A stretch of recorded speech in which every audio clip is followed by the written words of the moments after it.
What is the craziest thing you've gotten away with that nobody has found out about?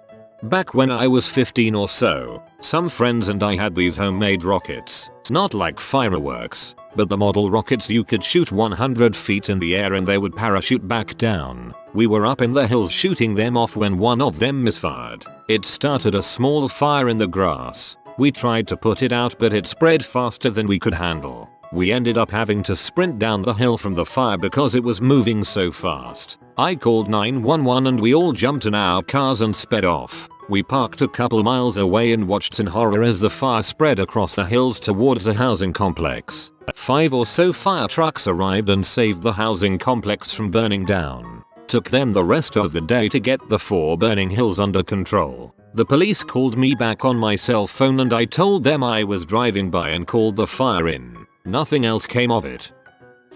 Senior year of high school I used to dress really sharp, and I usually carried around a laptop case with me because I like to bring my laptop to school. One day I was finishing up my trig test kinda late and the bell rang to go to the next period. I stayed in that class for an extra 3 minutes to finish up my last question and left. Halfway there the bell rang again, marking the beginning of the next period. In my school it was common to do tardy sweeps where deans roll around in golf carts picking up kids who are late and give them detentions. Anyways, I see a dean pick up one of my friends and I think to myself, frick, I am gonna get owned. Then I remembered what one of my friends told me. If I walk like I own the place people will believe it. So I kept my cool and kept walking past the dean. But he tells me to come on over and asks me where my hall pass was. I don't know what came over me but I looked at him straight in the eyes and said, "Excuse me." He looked me in the eyes and repeated the question.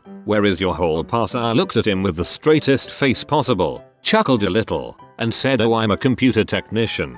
I'm going to portable 118 to go fix a computer right now." He looked at me for 4 seconds and said, "Oh, I'm sorry. I mistook you for a student." Then I said, "It's okay, it happens all the time," and I left. All the while my friend was sitting in the golf cart with his mouth wide open. I kept walking to class and another dean in a golf cart asked me for my hall pass. So I told her I was a computer technician too. I was on a fire at that point, trying to contain my laughter. Anyways, I get inside of the classroom, laugh pretty hard, and everyone looks at me. Obviously I'm late and the teacher, noticing that I am late, asked me where my pass was. I was on a roll at this point so I had to keep going. I told her that I wasn't late and sat down. 10-20 minutes into class my friend who was sitting in the golf cart walks in and shakes my hand. We have a good laugh and play it all cool.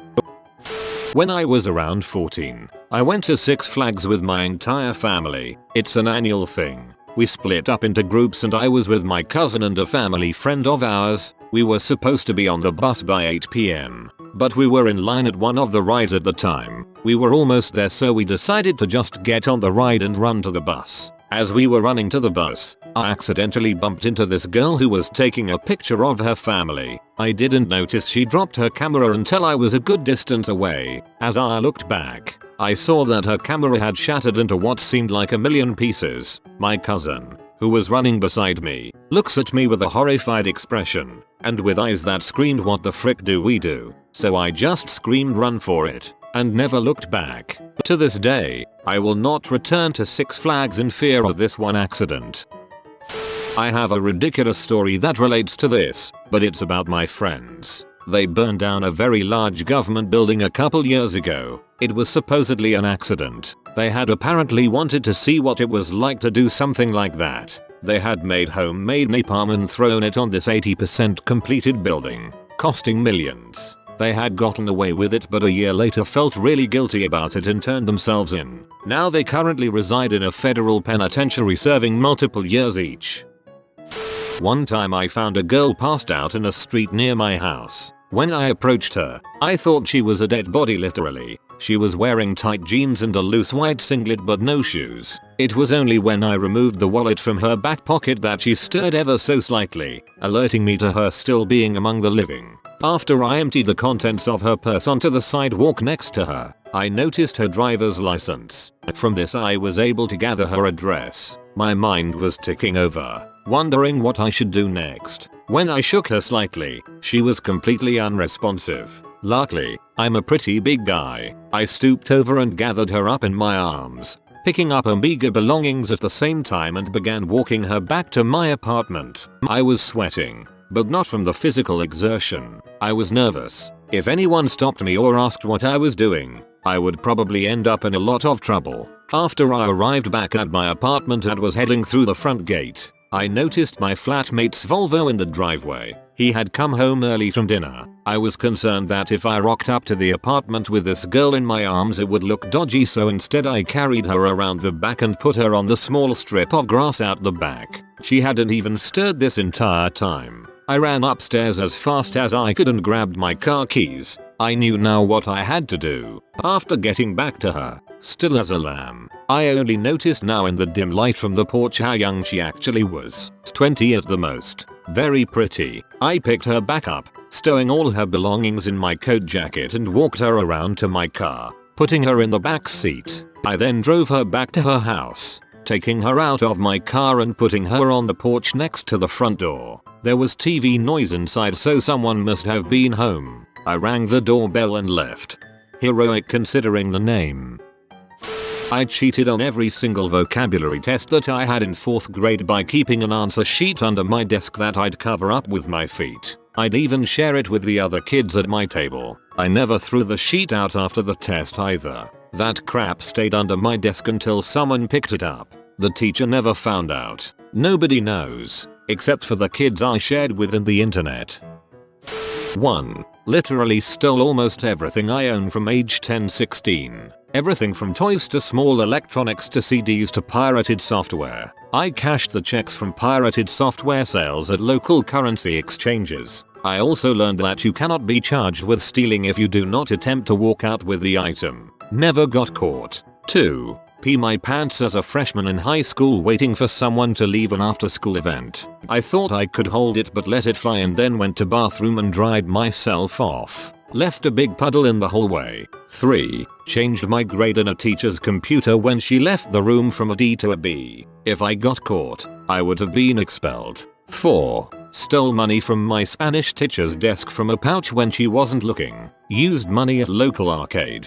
5. Killed a class pet pink toe spider by hitting it with a pencil while it was hanging upside down. All its legs fell apart and no one knew why. This was in 5th grade. 6. Destroyed a rental car by driving it like an idiot and blamed wet road when tow truck guy pulled up. He then dropped off a new rental and I left without a single frick given. 7. Cheated on a final round interview with a very popular tech company where I was asked to solve a complex malloc problem and I said I had to run to the bathroom. Then looked through notes in my pocket while installed and remembered enough to solve it when I got back. Got the job. I'm not all bad though, but after writing all out, I feel like a complete butthole. I'm totally reformed now with family and kids and quite happy following all laws and rules. From a young age I knew that only 2 people do stupid things. Very dumb people and very curious people.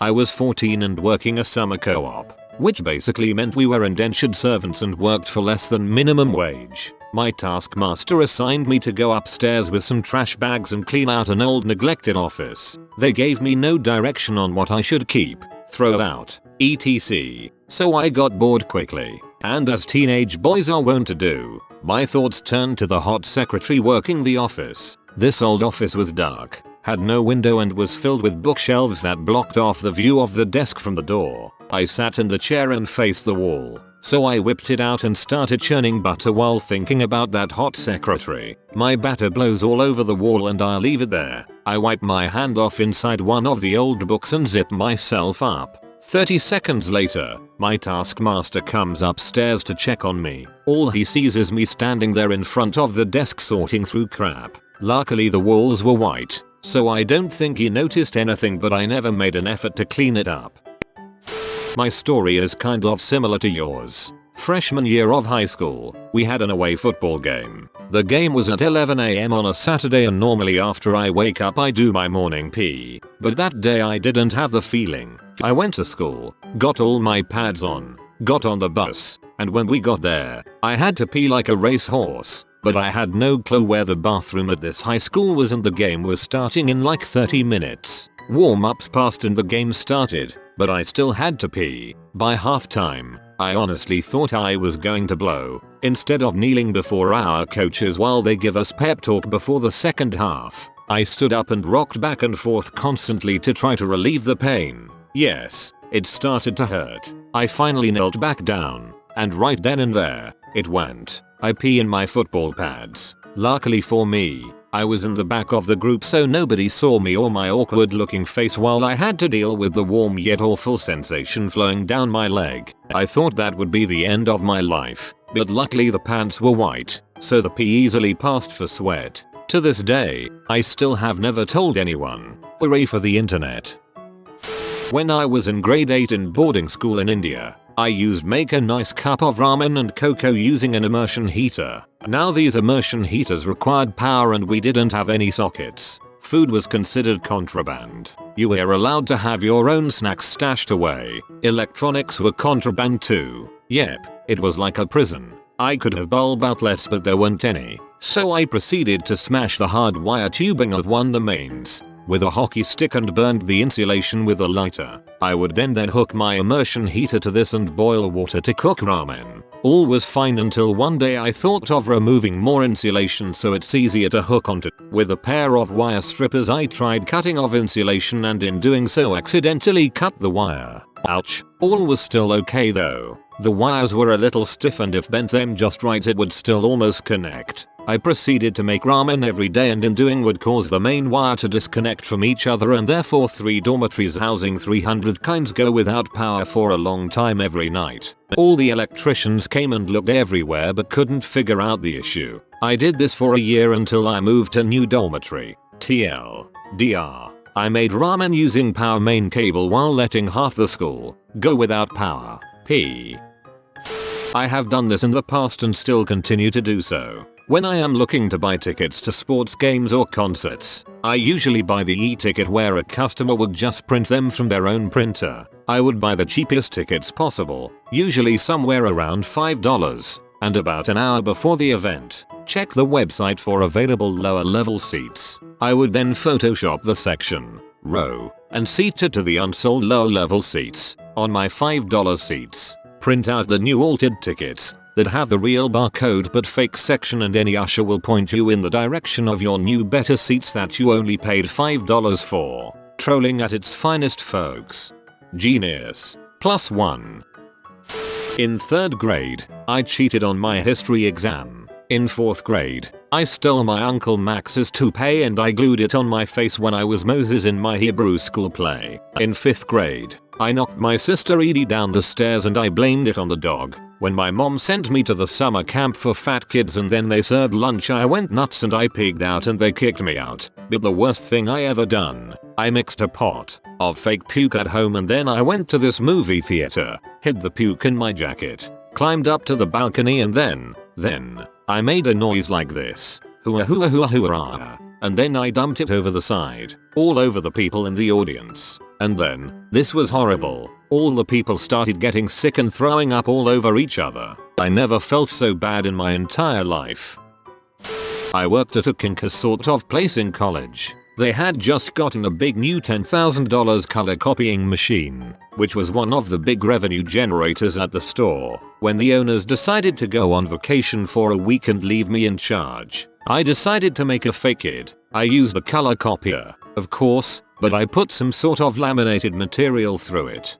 Big mistake. It melted in the machine and rendered it inoperable. I wanted to call a repair shop, but I had no money, so out came the toolbox. I took that sucker apart, cleaned a bunch of metal and rubber rollers with melted plastic on them, and somehow got it back together again. It worked as it did before my stupidity, and my fake it indirectly led to the end of my college career. When I was 17, my sister and I still lived with my parents. We both parked our cars in the driveway along the side, mine in front of my sister's. This made it difficult for me to back out when I had to leave, cause I didn't want to bother my sister. Anyway, once, it was dark and I was going out, so I started my usual inch forward and back while turning the wheel enough to squeeze out of my parking spot. Near the end, I accidentally bumped my sister's car. It wasn't hard, and we both were driving old shitterboxes so I wasn't too concerned. Then to my horror, I looked out my rearview mirror and saw her car rolling backwards out of the driveway. She forgot to put her parking brake on, or didn't pull it up hard enough. Next scene, I'm running into the street trying to stop a moving car with my bare hands. I managed to get behind it and actually push it enough to stop it from slamming into the tree on my neighbor's yard. Then there I am, yelling for help, because my street is on a downward slope and this car was heavy. Finally neighbor comes out and runs into my house to tell my parents, who in turn tell my sister. She got in huge trouble for neglecting to pull up her parking brake. Praised me for saving her car. Not a word mentioned about me bumping into it in the first place. Couple of decades back I was underage working at a pizza joint. The assistant manager insisted that I needed a fake ID even though I had never been drunk before. Social misfit. So he gives me his birth certificate and social security card and has me go to the DMV. Yep, I took the test, presented his documentation, got my photo taken and almost signed my own name to the dang thing. I got one letter in and quickly changed it up. Amazing in retrospect and pretty damned stupid in the doing crap that can't really hurt anyone yet put you away for many years category. Ironically, once I had the ID I almost never got carded when buying alcohol. I became the default beer man for my friends in college. Fortunately I am OHH so much wiser now. This isn't like earth shattering but the way things fell into place when this happened blew my mind. Me and a couple acquaintances, not quite friends being that I had just met these guys, were sitting outside of this apartment where a party we were at was going on smoking cigarettes. I was in mid-sentence with someone when I turned away briefly to flick my butt. As it turned out there was a parked car right in the line of fire with its driver's window just barely cracked, maybe an inch at the most. Of course my still lit cig butt sails through the narrow gap into the backseat of this car. Now, by this point I am slightly drunk and I would never ever, in my entire freaking life, be able to recreate what just happened if I tried.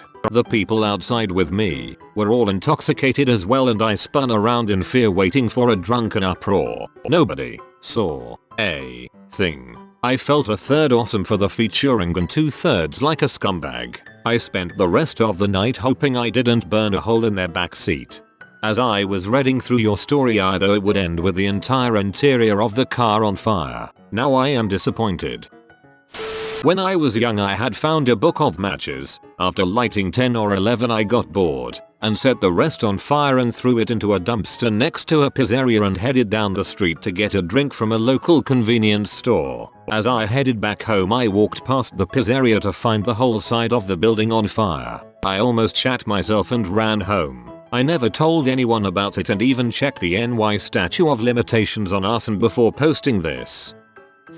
When I was about 10 me and my friend got our hands on my older brother's stash of fireworks. We have these trails next to my house which is basically a small wooded area a little under a block big surrounded by streets. Well, we have this neighborhood mailman who has quite the butthole, so we decided to take matters into our own hands. We broke open about 7 packs of firecrackers and put all the gunpowder on a brick. We like preventing forest fires so we used a brick. We then put a wick up to that and about 10 bottle rockets atop the mound of gunpowder. As the mail truck started round the bend we lit the wick. Loudest thing I've ever heard. Followed by a short series of dinks from the bottle rockets hitting the side of the mail truck. He caught a glimpse of us but we hid in another set of woods and watched him scour the neighborhood for at least an hour and a half looking for us.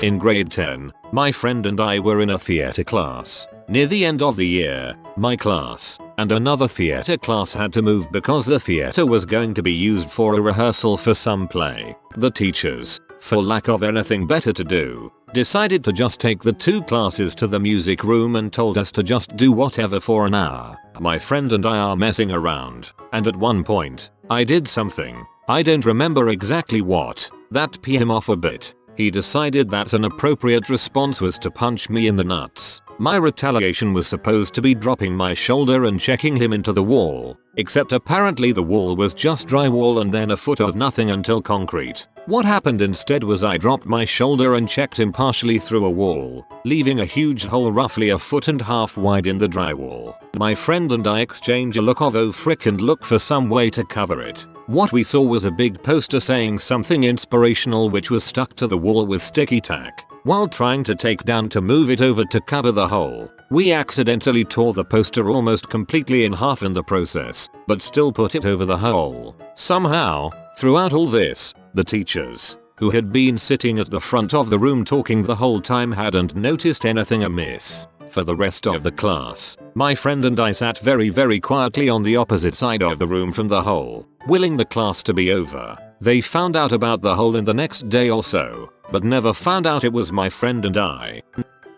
In grade 6, I was in Scouts. Our meetings were held in my school's gym once a week. It was the day before the Christmas pageant, and the stage was all set up. The kindergartners had an elaborately choreographed song and dance routine that they had been working on all month, and there was these pieces of masking tape with kids' names on them marking various spots all over the stage. I moved the labels all around. The next day a school-wide assembly was called. When we filed into the gym, Mrs. Yakovoni, the kindergarten teacher, was in tears, and Mr. Laurel, the principal, had a beet red face. His fist was clenched and he was gritting his teeth and pacing back and forth. He gave the whole school, really just me, a 45-minute Hitler-style lecture where he swore he vowed to catch the little crap who fricked up the Christmas pageant. I was crapping my pants, but I kept my cool. I must say I learned my lesson. Since that day I have never once switched the labels around on the stage to frick up the kindergartner's song and dance routine.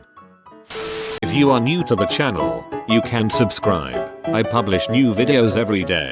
Until then, check another video.